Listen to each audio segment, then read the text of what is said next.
சென்னை வியாசர்பாடி அருகே ஓடும் புறநகர் மின்சார ரயில் மீது மர்ம நபர்கள் கற்களை வீசி தாக்குதல் நடத்தியதால் 3 பயணிகள் தலையில் காயமடைந்தனர்.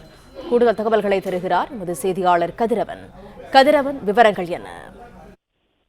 அரக்கோணத்திலிருந்து சென்னை நோக்கி வந்து கொண்டிருந்த விரைவு வண்டியில மின்சார விரைவு வண்டியில காலை 9 மணி அளவுல வேசார்பாடி அருகே வந்தபோது மர்ம நபர்கள் கல் மற்றும் பாட்டில்களை ரயில் மீது வீசியிருக்கிறார்கள். ஜன்னல் மற்றும் இந்த நுழைவாயில் முன்பாக நின்றிருந்த 3 பயணிகள் மீது இந்த கல் மற்றும் கற்கள் பட்டதில் காயம் ஏற்பட்டிருக்கிறது. அடையாளம் தெரியாத சிலர் ரயில் மீது இந்த கற்கள் மற்றும் பாட்டில்களை வீசியதுனால இவர்களுக்கு காயம் ஏற்பட்டிருக்குது.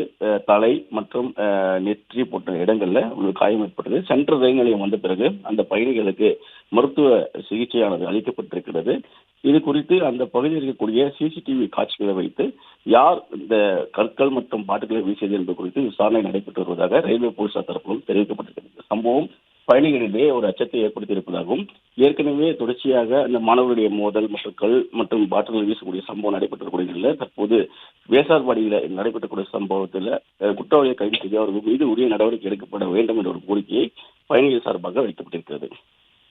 பிளே ஸ்டோர் மற்றும் ஆப் ஸ்டோரில் இருந்து பாலிமர் செயலியை QR கோடு மூலம் பதிவிறக்கம் செய்யுங்கள். செய்திகளை உடனுக்குடன் பெறுங்கள்.